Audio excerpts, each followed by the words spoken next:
In the middle of the fire, Derek carried his first love to safety and left me injured in the smoke. He was sure I'd come back after a few days.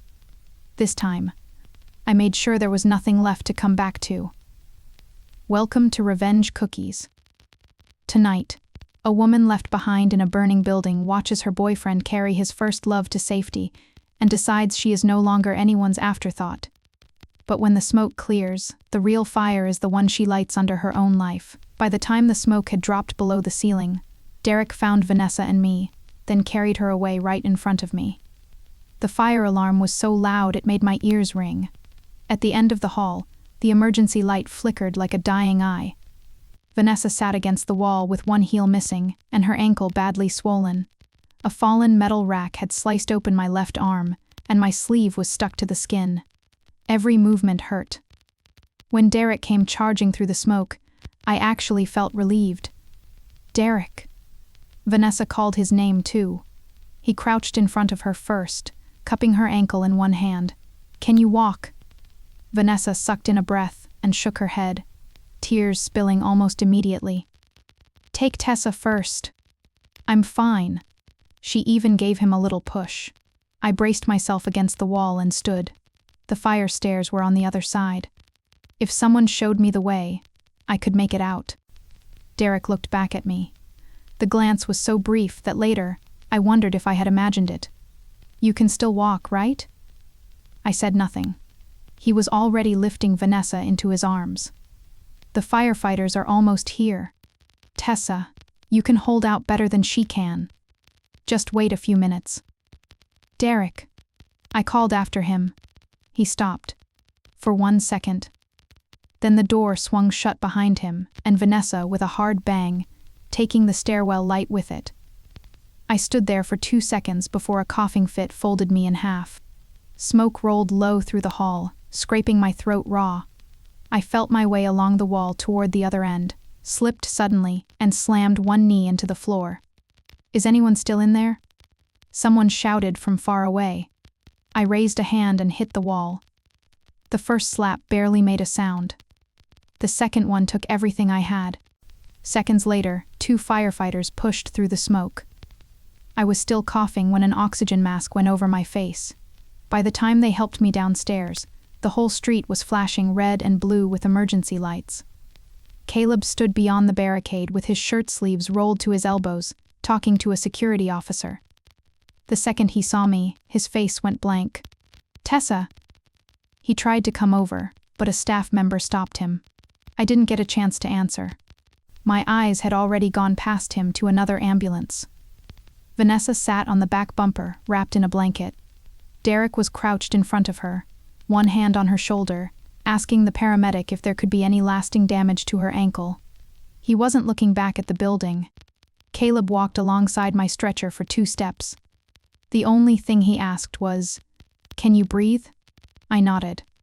He looked at the blood on my arm, then over at Derek, his mouth tightening.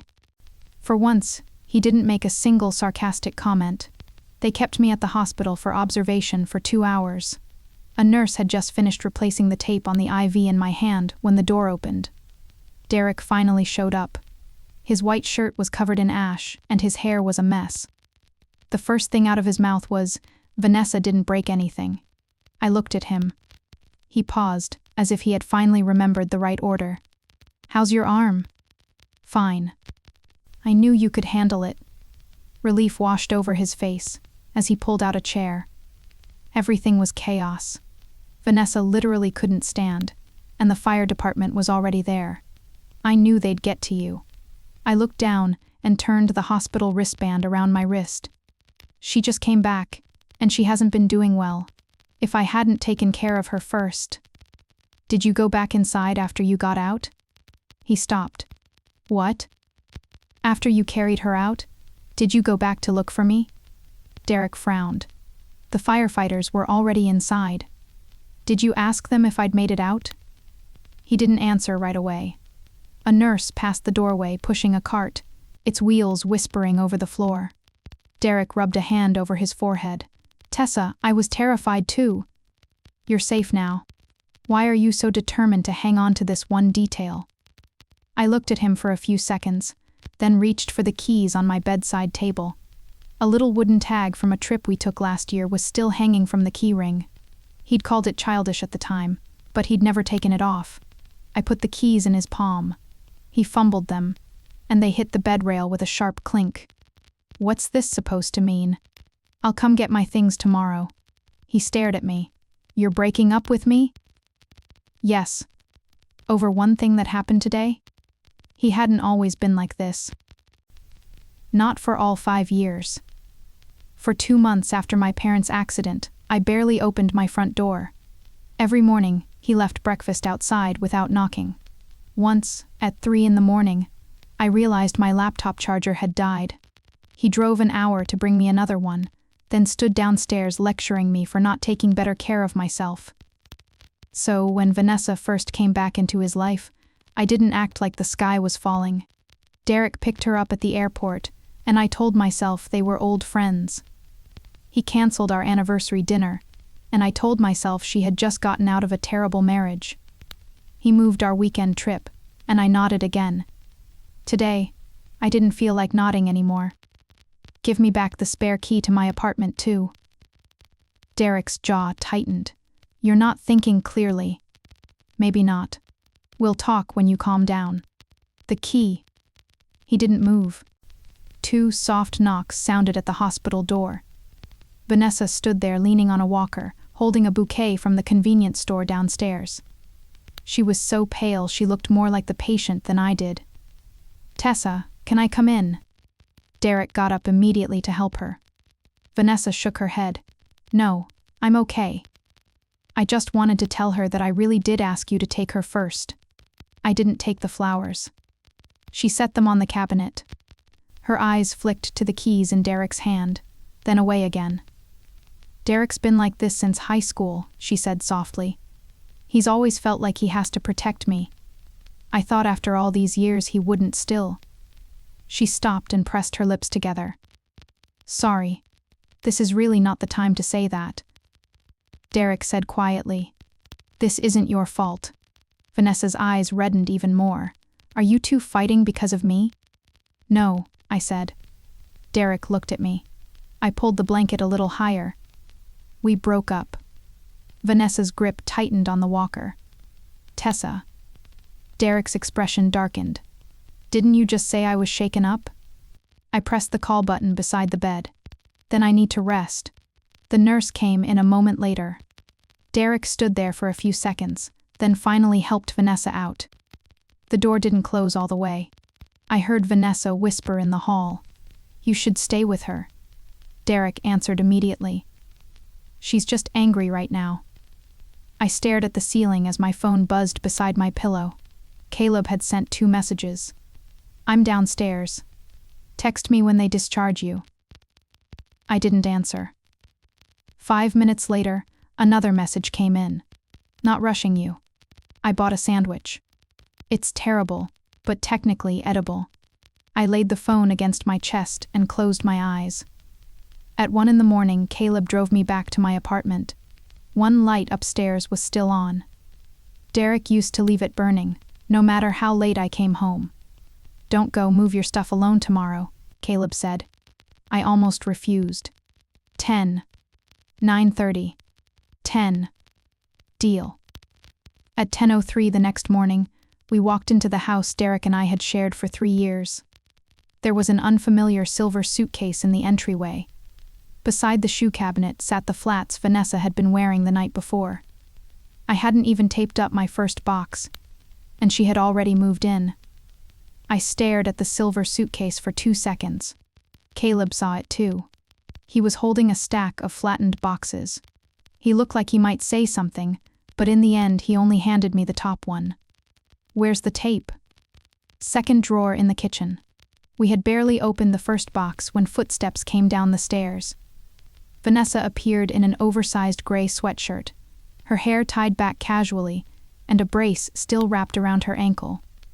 The sweatshirt was one I'd bought Derek last year. She saw me and stopped short. "Tessa." I put a book in the box. "Morning. I didn't know you were coming today. I texted Derek last night." Maybe he didn't see it. I saw it. Derek came downstairs. He had changed clothes, but there were dark circles under his eyes. The moment he saw Caleb, his expression hardened. "Why is he here?" Caleb looked up. "Boxes don't carry themselves."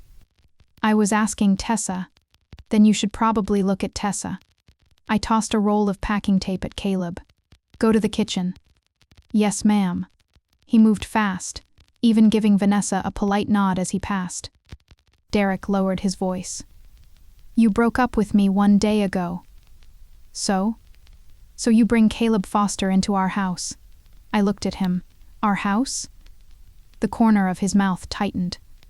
Vanessa stood beside the stairs and said softly, "Derek, don't. Tessa just needs a friend." "I didn't ask you." Derek said it before he seemed to realize what had come out of his mouth. Vanessa went pale. He turned to her immediately. "That's not what I meant." She shook her head. "It's fine." I looked down and kept packing. A few minutes later, Vanessa sat at the kitchen island and opened a bottle of medication. Derek immediately asked if her ankle was hurting again. I shoved the last piece of clothing into my bag and zipped it shut. It was easier than I expected. There was still half a bag of the coffee beans Derek always drank in the kitchen. Without thinking, I picked up my phone and opened the shopping app. My finger hovered over the search bar. Caleb leaned into view. "What are you doing?" "Nothing." I closed the app and put the coffee back. He hadn't seen. He was fighting with the packing tape which had somehow glued itself halfway up his sleeve. I laughed before I could stop myself. Derek looked over from the living room. My smile caught for a second. Caleb lifted his arm. "Help would be nice. I'm appreciating the situation. You've gotten meaner since the breakup. The door is right there. So is my car." I slapped a label onto his forehead. It read, BADDECISIONS. B. He didn't blink. "Fits the house." I kicked him lightly in the shin. Derek finally snapped. "Enough." The living room went quiet. He looked at me. "What exactly are you trying to prove?" "I'm moving out." "You're using Caleb to make me jealous." The hanger in my hand stopped moving. The smile disappeared from Caleb's face, but he didn't step in. Derek went on. "You know I've never liked him. We have one fight, and the next day you bring him here. What exactly am I supposed to think?" "Think whatever you want. You weren't like this before. Before, I'd never watched you carry another woman out of a burning building and then tell me not to make a big deal out of it." His face darkened. Vanessa stood. "I should go back to the hotel." Derek turned to her immediately. "With your ankle like this? A hotel would be a pain." She glanced at me. "But the guest room is empty." The room went strangely still. I lowered my head and pressed the lid onto the box. "It's fine," I said. "After today, it'll be even emptier." Caleb bent to lift the box. Derek reached out and stopped him. "Put it down. The books are heavy." "I'm not talking about the books." Caleb looked at him for 2 seconds. "Then I'd suggest finding someone more appropriate to have this conversation with." I walked over and dragged another box out. "Caleb, downstairs." "Got it." This time, Derek didn't stop him. The last 2 boxes were my medical books. A blue folder was buried under the bottom stack. I had just pulled it out when Derek came over from the study doorway. "What's that?" "Old stuff." Inside was an acceptance letter from 5 years ago. He saw the university logo at the top and frowned harder. "Acceptance to what?" I looked up. He genuinely didn't know. "The master's program in translational medicine." "You applied." "I got in." "When?" "The week your dad was hospitalized the first time." Derek opened his mouth. I slid the letter back into the folder. "I told you." He stood there without moving. From downstairs, Vanessa suddenly called, "Derek, I feel a little dizzy." He turned his head almost on instinct. I picked up the folder and walked past him.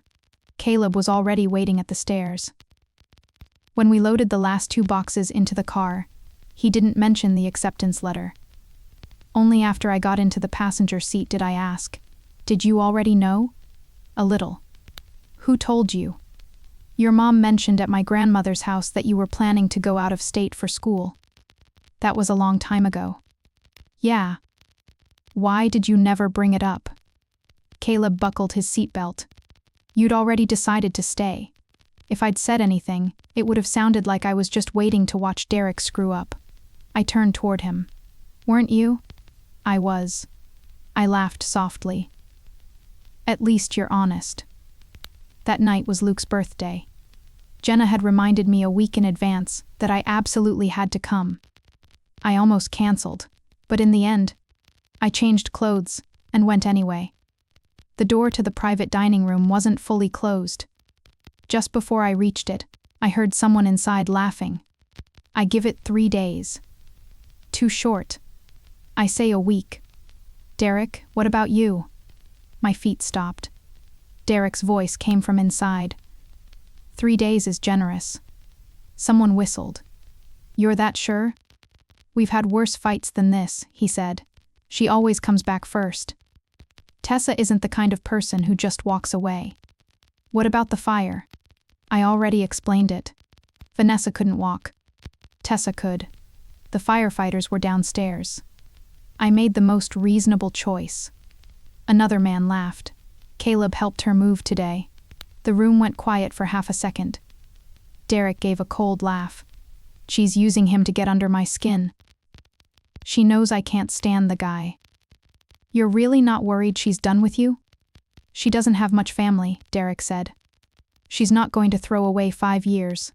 Once she calms down, she'll remember who's actually been there for her." The paper bag handle dug into my fingers. I pushed the door open. The laughter died instantly. Luke was the first to stand. "Tessa." Jenna saw my face and came over at once. I handed Luke his gift. "Happy birthday." "Sorry I'm late." Derek stood too. His expression shifted from surprise to a slow, almost satisfied certainty. "You came." Luke invited me. He pulled out the chair beside him. "Sit." I walked past it and sat next to Jenna. Vanessa was there too. She sat on Derek's other side, her ankle brace resting by her feet, her drink only half finished. I picked up the menu. "Go on." No one did. One of the men cleared his throat awkwardly. "We were just joking. About how many days it would take me to go back." Jenna whipped around. "What bet?" Derek frowned. "Tessa, don't make a scene at Luke's birthday." My hand stopped on the menu. "I haven't made one yet." "She was in the hospital until after midnight that night," Jenna snapped, finally losing patience. "Did any of you know that?" Several people at the table looked up at once. Luke frowned. "What hospital?" Derek's face changed. "Jenna." "You told everyone they just had a fight," Jenna said, louder now. "You forgot to mention that when you found Tessa and Vanessa in the fire, you carried Vanessa out and left Tessa inside." The room went completely silent. Someone slowly set down a glass. Luke stared at Derek. "You did what?" "The firefighters were already there." "Did you go back for her?" Derek said nothing. "I asked if you went back." "Vanessa couldn't walk." "I didn't ask about Vanessa." Vanessa went pale and finally spoke. "It wasn't the way you're making it sound. I told him to take Tessa first. I really did." Luke turned to her. "And then?" "What?" "After he got you outside, did you tell him to go back for her?" Vanessa's lips moved. "I was panicking. That's enough," Garrett cut in. Luke leaned back in his chair. He looked more disappointed than angry. "So, one of them couldn't walk, and one of them could. Which means the one who could deserved to be left behind?" Derek shoved his glass away. "She's fine, isn't she?" The air stopped for one beat. Jenna laughed outright. "Right. She survived. So what you did gets erased automatically?" Chairs started scraping back one after another. Luke stood. We're done for tonight. Luke, this isn't because of Tessa. He looked at Derek. It's because I don't want to sit at the same table with you right now. The guys who had been making bets looked increasingly uncomfortable. One of them came over to me. Tessa, I'm sorry. I didn't know. I picked up my coat. How much did you bet? His ears turned red. $20. Only 20. He blinked. 5 years of my life, and that was the budget? Jenna burst out laughing. The guy covered his face. Now I feel even worse. I followed Jenna out. Derek caught up at the elevator and planted one hand against the door. Happy now? I looked at him. About what? Making everyone think I'm an asshole. There were 2 other people in the elevator. Both suddenly became fascinated by their phones. Derek. I held the door open button. Everything they heard tonight came out of your mouth. What did I say that was wrong? You always come back, don't you? I didn't answer. The elevator doors started to close. His last words were, "You're going to regret this." Then the doors shut. It wasn't until I got back to my new apartment that I realized my hands were still cold. My email chimed. The sender was Dr. Evelyn Parker, Caston. The subject line was simple. ECIALOPENINGREINSTATIONWCLOSESIN48HOURS. I stared at 48 hours for more than 10 seconds. My first reaction wasn't excitement. My stomach knotted. 5 years earlier, when I'd been offered full funding, I'd spent 3 months preparing my application. Now, the only resume on my laptop was 2 years out of date, and my research experience looked like someone had cut it in half with scissors. I emailed Dr. Parker back. I want to try. She answered 3 minutes later. Then stop wasting time. I got off the couch and shoved the takeout containers aside on the dining table. At 2 a.m, Caleb knocked on my door. He was wearing slippers and carrying a box of donuts. "Why are you awake?" I asked. "Your light was on." So, I was passing by. I looked down at his slippers. Very complicated route. He handed me the box. "Jenna said you have 48 hours. When exactly is someone putting a lock on her mouth? Survive tonight first. We can workshop that tomorrow." He didn't ask if I wanted help. He just sat down on the rug and started sorting my 5-year-old transcripts by year. A little after 3, he held up a sheet of paper. "Why isn't this award on your application? It was too long ago. You won a university research award. It expired. Honors expire now. If I put that on there at this point, it feels like bragging about perfect attendance in high school." Caleb thought about it. Yeah, that would be embarrassing. I threw a couch pillow at him. Before sunrise, he fell asleep draped over the arm of the sofa. I stared at the personal statement on my screen and deleted the final sentence. "I hope to find the person I used to be." It sounded like an ad. I replaced it with, "For the past 5 years, I have not left medical research. I only stepped away from the direction I truly wanted to pursue. I want to know whether I still have what it takes to come back." After I hit submit, I sat in my chair for half a minute. No music. No applause. Caleb was asleep with his mouth slightly open. I took a picture. When he woke up and saw it, he chased me around trying to make me delete it. I didn't. The interview invitation arrived the next afternoon. It was scheduled for 10 the following morning. I barely slept that night. At 9:10, the doorbell rang. I thought it was Caleb. I opened the door and found Derek standing there. He was holding the blue folder. My face hardened immediately. "How did you find out where I live?" "Jenna didn't tell me." "Then who did?" "The moving company sent the bill to the old address." I closed my eyes for a second. "Give me the folder." He didn't hand it over right away. "I read it last night." "You went through my things?" The folder fell open. Of course it did. "Tessa," his voice dropped. "You really had full funding." I held out my hand. Give it to me. Why didn't I know? I glanced at the clock on the wall. Joe Dan Schersanfin. I told you. When? When your dad was hospitalized the first time. In the hospital hallway.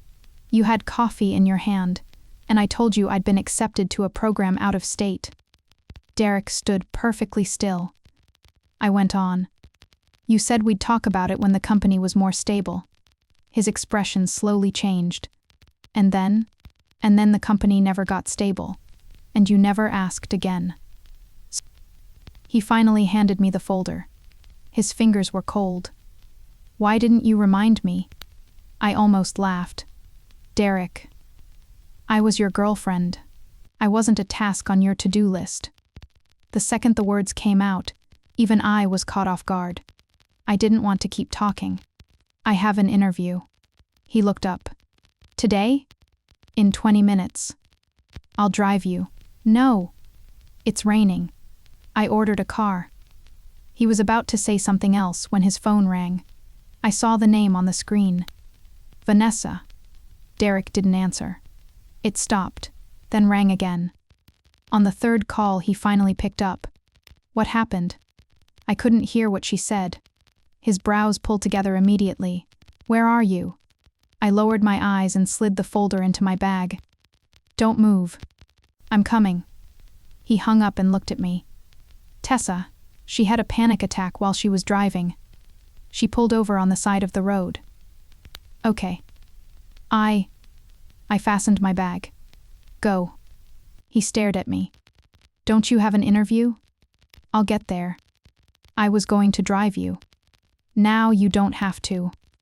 Derek stood in my doorway like, for the first time in his life, he didn't know what line came next. I walked past him and locked the door. The elevator arrived. He was still standing there. I'll come find you after I get her settled. I pressed the button for the lobby. Whatever.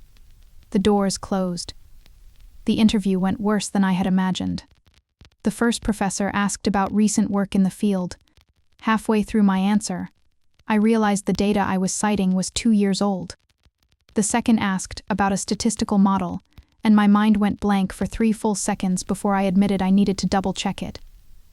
Dr. Parker sat at the far right and never once stepped in to rescue me. By the 7th question, my palms were drenched. The professor across from me asked, You've been away from this field for 5 years. Why should we believe you can catch up? I paused for 2 seconds. You don't have to. The room went quiet. I set down my pen. I've spent the last 48 hours reviewing your projects from the past 2 years. I have a lot to relearn. Methodology, biostatistics, current literature. I'm not the same student who graduated 5 years ago. Dr. Parker looked up at me. But for the past 5 years, I've been coordinating projects at a clinical research institute. I've handled patient follow-up, data discrepancies, ethics review, and I've watched beautifully designed studies fall apart the second they met real life. I turned over the first page of my notes. If you want someone with no gap and the prettiest resume, that isn't me. If you want someone who knows exactly what she's missing and is willing to rebuild it, I can do that. Only after I finished did I realize I had been gripping the corner of the paper the entire time. When the interview ended, Dr. Parker asked me to stay. She closed the door. The first 15 minutes were bad. I know. The rest was better. How much better? She looked at me. You're still irritating. I laughed. She clicked the cap onto her pen. You're rusty. Yeah. But you're still in there. The decision came out the next day. I didn't open the email right away. Naomi wasn't my colleague yet. She was a new researcher in the program office who had been coordinating the interview process. She called me, and the first thing she said was, Are you deliberately not opening the email? I'm looking at it. You've been looking at it for 5 minutes without clicking. How do you know? The system shows delivery. It does not show courage. I laughed and finally opened it. OFFEROFADMISSION. Below that was the funding information. I stared at the screen until my eyes started to sting. That was when my phone buzzed. Derek. Vanessa's okay. How did the interview go? I looked at the message for 3 seconds. Then I turned my phone face down on the table and sent Dr. Parker one reply. I accept. 3 weeks later, I moved to another city. On the day I left, Caleb helped me shove the last box into the trunk. Derek didn't come. He sent 7 messages. I didn't open a single one. Once we were on the highway, Caleb suddenly said, "You know Derek came to see me yesterday, right?" I turned toward him. "Why?" "He wanted your address." "You gave it to him?" He glanced at me. "What do you think?" "What did he say?" "He said I was taking advantage of you while you were vulnerable." "What did you say?" I told him he seemed awfully confident about the vulnerable part. I laughed so hard I nearly spilled my water. A month later, I stood in front of the research building for the first time, a temporary badge hanging from my neck and a stack of papers in my arms. Naomi pushed open the door from inside. "You're Tessa?" "Yeah. Dr. Parker says you should have been here 5 years ago." "What else did she say?" "That you talk too much." "That doesn't sound like her." Naomi smiled. "Then I guess it's true." I followed her inside. My phone buzzed in my bag. I didn't hear it. By my 3rd month in the new city, I had finally memorized what kind of milk I actually liked. It wasn't the kind Derek drank. I was standing in front of the refrigerated case at the grocery store, putting one carton back, when Naomi reached around me and grabbed it. "You buy milk like you're submitting an IRB application." I bought the wrong one the first 3 times. "If it's drinkable, it's fine. And that is why your data sheets are always missing a column." She dropped the milk into my cart. "Attacking a coworker violates lab culture. You need a lab culture before I can violate one." We argued all the way to checkout. I wasn't exactly thriving in the new program. During my first internal presentation, I froze on the second question. Dr. Parker sat through 20 minutes and then said only, "Do it again Friday." Naomi handed me a bag of chips in the stairwell. "Your first slide was great. What about the other 23? We don't discuss painful subjects." For the second presentation, I worked until after midnight. Caleb happened to be in the area for a 3-month project. At 9 one night, he showed up outside the research building carrying a paper bag. "How did you know I was here?" "You sent me your location 2 years ago." I stopped. "Why do you still have it?" "Future criminal purposes." "Caleb." "Jenna gave it to me." He pushed dinner into my hands. "I don't eat pickles." "You used to." "Why does everyone remember what I ate when I was 20? "Because 20-year-old you was easier to feed."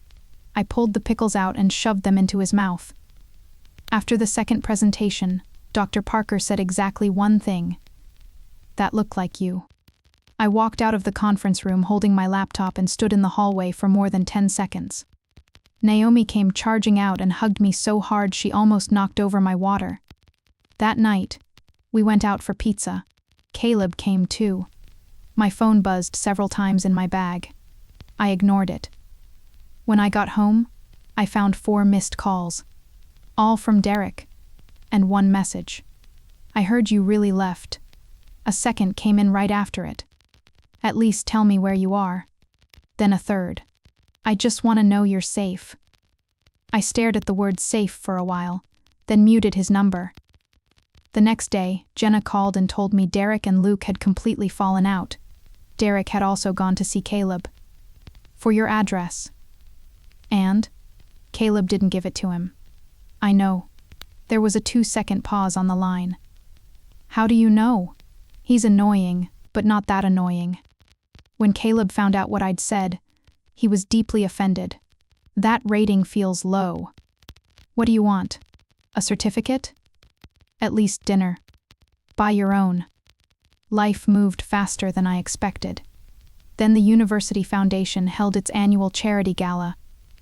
Our research group had a project showcase booth, and Dr. Parker sent Naomi and me straight into the lion's den.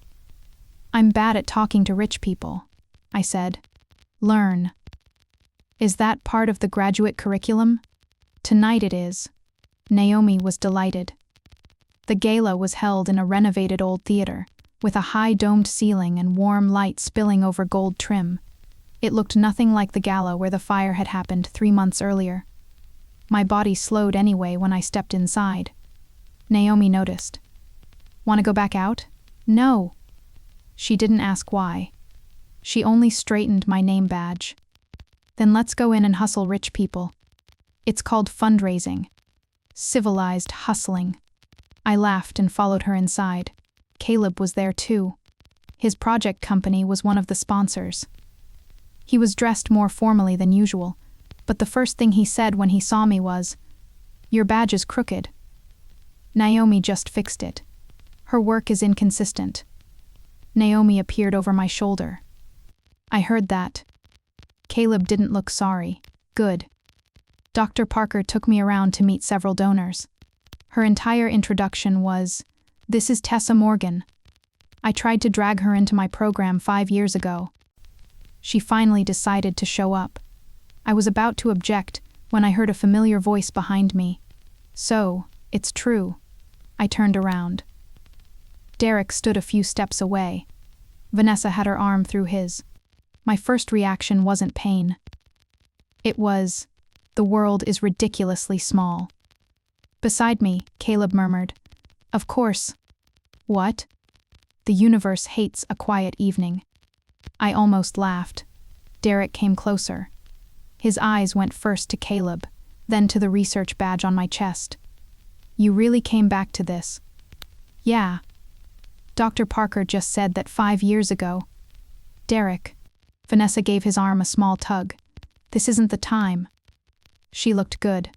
Her ankle had healed months ago, and her dark dress was simple and elegant. "It's been a while," she said to me. It has. The 4 of us stood in an excruciating half-circle. Naomi clearly had no idea whether she should leave, so she decided to stay. Caleb was even less likely to go anywhere. Derek looked at the coffee in my hand. "You still drink oat milk?" I blinked. "I don't." He blinked, too. Caleb casually handed me the other cup. "Yours is this one." "That's mine." The air went still for 1 second. Naomi lowered her head and bit her lip. I knew she was trying not to laugh. Derek's fingers tightened slightly. Then Vanessa said, "You look good." "Thanks. I've wanted to apologize to you." Derek turned toward her. She continued, "After the fire, I should have moved out sooner. I was—" "Not tonight," Derek said. "Why?" For the first time, Vanessa didn't immediately back down. She looked at me. "Because you kept telling yourself Tessa would come back, so you decided there was nothing wrong with me staying there. Then when she actually left suddenly, everything started feeling wrong to you." Derek's face changed. Caleb's eyebrows lifted slightly. I hadn't expected Vanessa to say it either. She took a sip of water as if nothing had happened. Once dinner started, we somehow ended up at the same long table. It may have been the most innocent seating disaster in event planning history. Naomi sat on my left and Caleb on my right. Derek and Vanessa were diagonally across from us. Dr. Parker, 2 seats down, was still talking to someone about research funding. The appetizers had barely arrived when Derek suddenly asked me, "Why didn't you tell me you were applying?" I put down my fork. We were already broken up. "I don't mean this time." Several people nearby heard him and politely pretended they hadn't. "I mean 5 years ago." I looked at him. "I did tell you. Your dad had just had surgery. The company was a mess." "I know." Derek's face stiffened. "I didn't blame you for missing it that one day," I said. "I had plenty of days afterward when I could have brought it up again. You had plenty of days when you could have asked." He was about to answer when Vanessa suddenly picked up her phone. The screen lit up. All the color drained from her face. "What is it?" Derek asked. "Nothing." She turned the phone face down immediately. 10 minutes later, she excused herself to the restroom. Naomi leaned toward my ear. She just looked like the IRS texted her personally. "Don't start." "I'm excellent at starting." Dessert had just been served when a small disturbance started near the ballroom entrance. A man stood by the check-in table with his coat still in his hand, looking like he had rushed over. Vanessa was coming back from the restroom. The second she saw him, she stopped dead. He saw her too. "Vanessa." Derek turned around. "You know him?" The man walked over, looking first at Vanessa, then at Derek. He didn't look angry. He looked completely confused. "I would hope so." He paused. "She's my wife." Naomi's dessert fork dropped onto her plate with a sharp clink. The entire table went silent except for the faint sound of silverware against china. Vanessa stood there, slowly tightening her grip on her clutch. Derek laughed once. It was short and ugly. "What did you just say?" The man looked at him. "I'm Ethan Cole." He started to extend a hand, realized no one was going to shake it, and lowered it again. "Vanessa's husband." Derek didn't move. Vanessa finally came closer. "Ethan, why are you here? I think I should be asking you that. Let's talk outside." "You told me you were at a Friends Foundation gala." He looked at her, then at Derek. "I'm only now figuring out what kind of friend." People at the nearby tables had started noticing. Dr. Parker set down her wine glass and said calmly to me, "If you want to move tables, I can arrange it." Before I could answer, Naomi whispered, "Can we take dessert with us?" I almost choked. "Shut up. I'm just doing a risk assessment." Caleb slid my water toward me, the corner of his mouth twitching. Across the table, Derek finally stood. "I thought you were divorced." Vanessa had gone frighteningly pale. "We're separated." Ethan stared at her. "Since when?" She spun toward him. "Don't do this here." "I genuinely don't know." Derek's voice dropped. "You told me your lawyer was already handling it." "I said I was going to have it handled." "There's no filing." Vanessa whipped around to face him. Derek pulled out his phone. "I had someone check last week." That was the line that made Vanessa go still. Ethan frowned. "Oh, check, what?" No one answered. Caleb lightly touched my arm. "Want to leave?" Naomi immediately said, "I can leave, but I haven't finished my cake." I looked at her. "Finish it." Caleb looked down, laughing under his breath. The situation did not become discreet just because we wanted it to. Derek sat back down and stared at Vanessa. "That investment deal. Is that his too?" Ethan's expression changed. "What deal?" Vanessa closed her eyes for a second. Derek continued. "The consulting firm you recommended to my company is registered at his business address. My finance team found that the beneficiaries are connected to Ethan's company." Ethan looked genuinely stunned. "Vanessa." She didn't answer. "You gave him the deal?" "Not yet," Derek said. "You told me you were looking for independent investment." Vanessa turned sharply toward Ethan. "Because you were out of options." His face changed too. "So you came back to your ex-boyfriend?" "Not at first." Derek stared at her. "Then when did it become that?" Vanessa stood there, breathing unevenly for a few seconds. "You all want a neat answer, don't you?" No one said anything. She gave a sudden little laugh, but her eyes were red.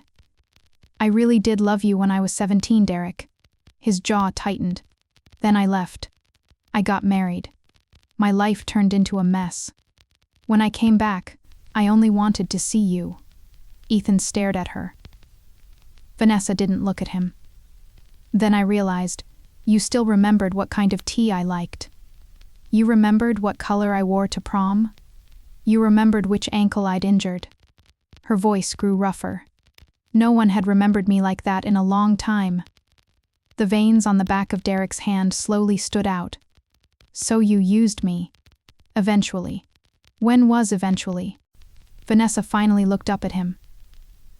"When you started paying for my hotel. When you helped me find a place. When you let me move into your house. When you said Tessa would never really leave." My fork stopped in my hand. Derek froze too. Vanessa went on. "You kept waiting for the 17-year-old version of me to come back. At first, I wanted to be her too. She took a breath. But that girl has been gone for years, Ethan said quietly. Then what am I? She finally looked at her husband. Another problem I never dealt with properly. A problem? What do you want me to say? Her voice rose, then she forced it back down. We're in debt. The company is barely hanging on. Every day you tell me we'll figure something out. Then I came back here and found out Derek was still willing to do anything for me. I didn't stop it when I should have. Derek laughed once. Anything. Vanessa went pale. He looked at me. I didn't want to meet his eyes, so I cut off a small piece of cake instead. Naomi whispered, "You can actually eat right now?" It was expensive. She stared at me for 1 second, then her shoulders started shaking. Caleb lowered his head and drank his water. Derek didn't look at me again. He turned to Vanessa. The deal is dead. Derek, not because you're still married. She blinked. Because you tried to use my company as a bailout fund for the two of you. Ethan's face tightened. I didn't know she was doing it through you. Well, now you do. Derek stood and walked out of the ballroom. Vanessa didn't follow him. She stayed where she was for a few seconds, then turned toward me. I frowned immediately. Don't. She stopped. I have nothing to say to you. I just wanted to apologize. Keep it. Her eyes filled with tears. I put down my fork. Vanessa, I don't like you. You sent those pictures. You moved into my house. You knew Derek had a girlfriend, and you kept letting the boundaries move farther and farther back. She lowered her eyes. But I wasn't in a 5-year relationship with you. She looked up. You weren't the one who made promises to me. I picked up my bag. This time, I really had finished dessert. Naomi stood with me and even grabbed the little box with the leftover cake on her way out. It was chilly outside the theater. Caleb handed me his jacket. I'm not cold. I am. Then wear it. I'm demonstrating gentlemanly behavior. You're failing. He shoved the jacket into my hands anyway. Naomi had already gone to call a car. From about 50 feet away, she waved at us. I'm leaving. You two keep demonstrating chivalry. I wanted to delete all of her experiment data the next morning. Caleb leaned against a stone column. You okay? Pretty good. Really? I kind of want to laugh. He looked at me. I looked back. Is that terrible? Caleb thought about it. You pushed me into a mud pit when we were kids. My moral expectations for you have always been realistic. I kicked at him. He dodged and laughed. So did I. Then, somewhere in the middle of laughing, my eyes suddenly burned. The smile slowly left Caleb's face. What? Nothing. Your eyes are red. The wind. Of course. I sniffed. It just suddenly feels ridiculous. He didn't ask what did. I told him anyway. I used to spend so much time wondering what Vanessa had that I didn't. Caleb nudged a pebble at the edge of the steps with his shoe. And now? Now I think all 3 of us were idiots. Am I included in the 3? You're not one of the 3. That's a little disappointing. I smiled. He stepped half a pace closer. I didn't move back. Caleb lowered his voice. If I kissed you right now, would it look like I had terrible timing? Yes. Then never mind. He actually stepped back. I reached out and grabbed his tie. He froze. Why are you so obedient? I didn't let him finish. The kiss was short. When it ended, Caleb stood there with ears so red it was ridiculous. I let go of his tie. Don't get smug. Do I look smug right now? Yes. I feel more like I got hit by lightning. I turned toward the parking lot. He caught up, smiling the entire way. The next morning, I was looking for a charger in his apartment when a document slipped out of a drawer.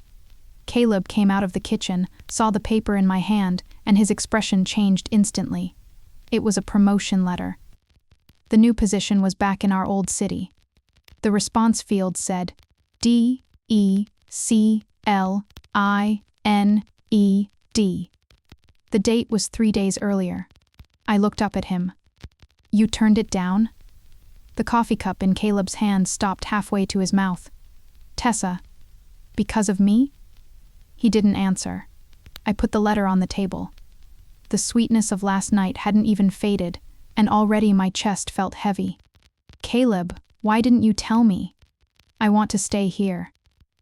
Then why didn't you tell me? Because I knew what you'd say. I stared at him. The sentence was too familiar. Derek had always said he knew I could handle things. He knew I would come back. He knew what was best for me. Caleb stepped closer. I chose you. I stepped back. You didn't give me a choice. Caleb stood in the kitchen and slowly set his coffee on the counter. I'm not Derek. I didn't say you were. But that's how you just looked at me.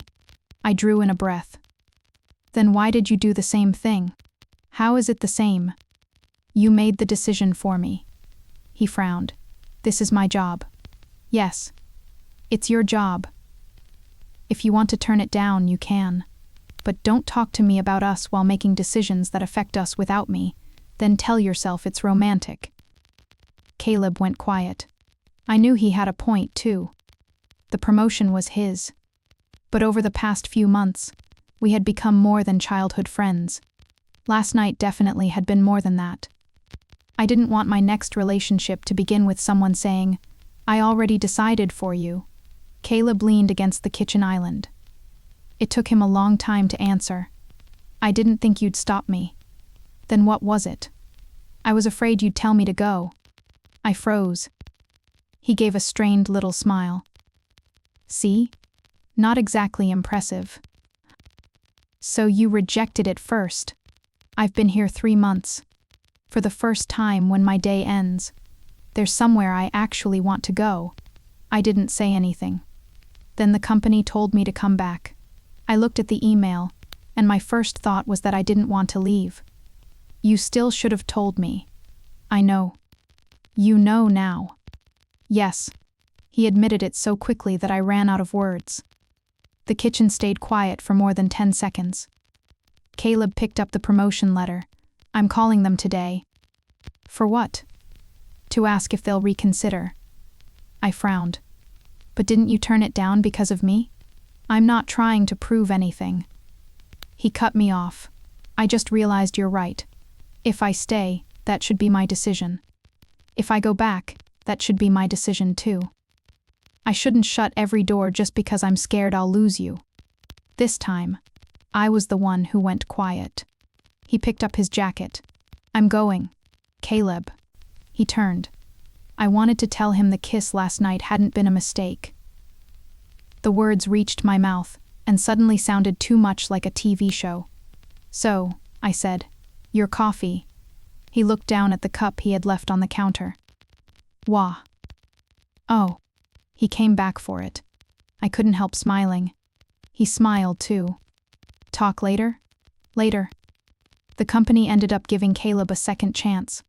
He accepted the promotion. A month later, he moved back to our old city. We didn't immediately break up because of the distance. We also didn't start making forever promises. The first week we video called 3 times. The second week, he got so busy he missed 1 call. I was furious enough to send him 7 messages in the middle of the night, then woke up the next morning wanting to unsend all of them. He replied, 7 messages. New record. I sent back, shut up. In the 3rd month, I went to visit him. He had made the guest room absurdly neat, and there was even a carton of the milk I drank, now sitting in the refrigerator. I opened the fridge and stared. You finally bought the right one. I am capable of learning. Impressive. That's it? Just praise. What do you want? A medal? He leaned against the refrigerator door. I'd consider one. When I closed it, I bumped him on purpose. The relationship wasn't as easy as I had imagined. We fought. If I got too busy and forgot to reply, he got annoyed. If he booked a flight without checking my schedule, I made him change it. Once, we spent 20 minutes arguing over video about where to spend Christmas, then both hung up, furious. 5 minutes later, he sent me a shared calendar. You fill yours in first. I stared at the screen and smiled for a long time. Derek showed up again 6 months later. He didn't wait outside my apartment. He didn't call from a strange number. Dr. Parker told me someone was waiting in the research building lobby and said he only wanted 10 minutes. If you want me to make him leave, I will, she said. Is he still there? Yes. I checked the time. We had a group meeting at 10. 10 minutes. Derek was sitting in the public lounge on the first floor. I hadn't seen him in months. He had lost weight. His shirt didn't sit as sharply as it used to, and faint shadows hung under his eyes. The second he saw me, he stood so fast his knee hit the table. Tessa. 10 minutes. He nodded. We sat down. He hadn't brought a ring. He hadn't brought property paperwork. That alone made me relax a little. Vanessa left, he said. I heard. She and Ethan went back to the UK to deal with the debt. Okay. He looked down at his hands. I kept thinking about the fire. I didn't respond. I kept telling myself I chose her because she couldn't walk. Eventually, I had to admit that even with the firefighters already inside, I should have gone back for you. His throat moved. At the very least, I should have asked whether you got out. I looked at the clock on the wall. 7 minutes left. I really did believe you'd never leave. I had heard that sentence many times. But this time, he wasn't using it as an excuse. You were there when my dad got sick. You were there when the company was barely surviving. After every fight, you were always the one who came back first. I started treating all of that like... He stopped, like it was guaranteed. I gave one small nod. And your program. His smile twisted painfully. I remembered. You really did tell me in that hospital hallway. I just wasn't listening that day. Something tightened in my chest for 1 second. The old me probably would have cried hearing that. Now I only asked, anything else? Derek looked up. I'm not asking you to come back. That surprised me. I just wanted to tell you in person that I'm sorry. I looked at him for a few seconds. Okay. His eyes reddened immediately. Okay? I heard you. Can you forgive me? I thought about it. Maybe someday. His lips moved. But forgiveness isn't the same as starting over. He lowered his head. I stood and pushed my chair back into place. I have a meeting. Tessa. I turned around. Are you happy now? Before I could answer, someone suddenly bent down outside the glass doors. Caleb. I had no idea when he'd arrived. He was crouched at the curb, trying to fish his car keys out from beside a storm drain. He reached twice and failed both times. Then he looked up, saw me through the glass, and pointed helplessly at the ground with pure defeat on his face. I laughed before I could stop myself. Derek followed my gaze. Caleb was still fighting with the keys. Derek was silent for 2 seconds. Right. He nodded to himself. I didn't answer the question. A year and a half later, I defended my master's thesis and accepted a fully funded doctoral research position. Naomi said the shoes I wore to my defense were my lucky shoes. I told her they had been on sale and not wearing them would have been a waste. Dr. Parker said, superstition and cheapness can coexist. Caleb drove in from the old city and waited for me outside the research building. He had nothing with him except 2 coffees. I took one, drank a sip, and frowned immediately. Wrong. What? The milk. No way. You drink it. I'm not drinking yours. You look guilty. Laughing, he handed me his cup instead. The moment I took it, I noticed a tiny folded piece of paper tucked under the sleeve. What's this? A bill. I unfolded it. There was only one handwritten sentence. We've already proven we can argue from 2 different cities. Want to try living at the same address? Next? I looked up. For once, Caleb wasn't smiling. He took a ring box out of his pocket, but he didn't kneel. Just so we're clear, There's no band, no drone, and nobody is about to jump out from behind anything. You've covered a lot of possibilities. I've known you too long. I'd like to survive the proposal." "Who said I'm saying yes?"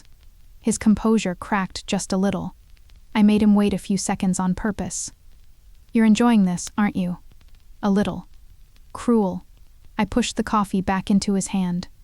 Then I held out my left hand. His hands were actually shaking when he slid the ring onto my finger. "You're nervous?" "Caffeine." I laughed and wrapped my arms around him. Getting engaged did not magically turn our life into a movie. Caleb still forgot wet towels. I still texted him in the middle of meetings to remind him that the leftovers in the fridge were about to go bad. Once, we argued for 10 minutes about who had to wash the dishes and settled it with a coin toss. He lost, then insisted the coin was biased. 6 months later, we went back to the old city for Luke and Jenna's anniversary party. Derek was there too, across the street. He saw the ring on my hand, and his gaze paused for a second. "Congratulations." "Thanks." No tears. No one dropped to their knees. No one charged over to stake a claim. Caleb was waiting by the car, staring down at a coffee cup lid he could not get open. Derek followed my gaze and smiled a little. "Does he treat you well?"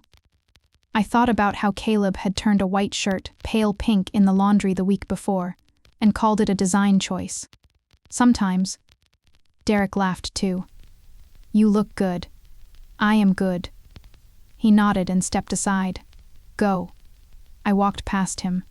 At that exact moment, Caleb finally got the lid open and held it up at me triumphantly. I opened the car door. He handed me the other coffee. I took one sip. Wrong milk again. I slowly turned my head. Caleb's smile froze. "I can explain." "Drive." "Tessa." "Caleb." "Drive." He started the car, trying not to laugh. In the rearview mirror, Derek was still standing where I had left him. Once we turned the corner, he disappeared. My phone lit up with a message from Naomi. "Group meeting at 8 tomorrow. Don't forget." I replied, "Got it." Caleb reached over and turned down the navigation volume. The light ahead changed to green. I took a second sip of coffee. Still terrible. I shoved the cup back into his hand. "You drink it." "Then what are you drinking?" "Pull over up ahead." "To buy another one?" "Yeah. I'll go with you." "You're paying." "Fair." The car rolled forward through the green light. This time no one was choosing for me. "Oh, Derek. You didn't lose Tessa in that fire. You lost her long before the alarm went off. Every time you treated her loyalty as a guarantee, her patience as a personality trait, and her willingness to stay as proof that she had nowhere better to be. You carried Vanessa out because you believed Tessa would still be standing there when you turned around.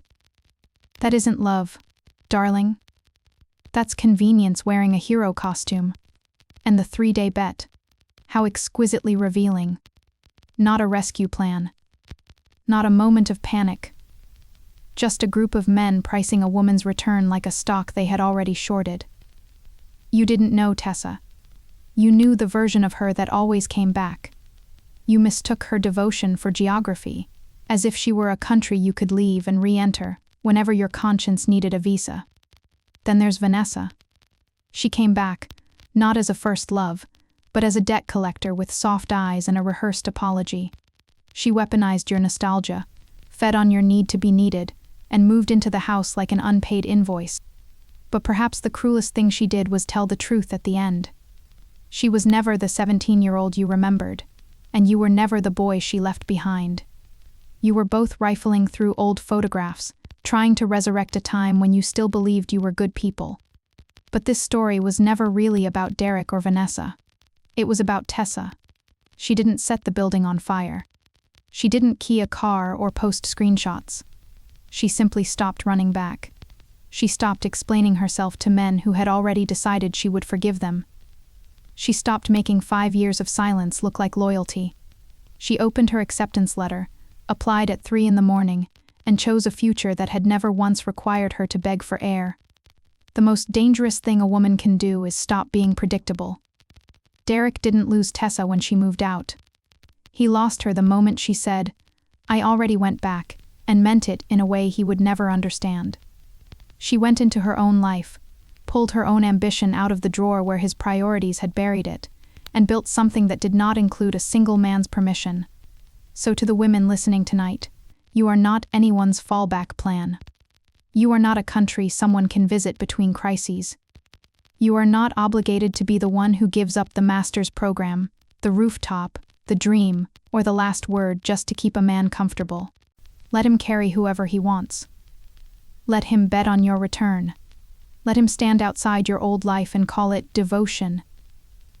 You'll be too busy living to hear him.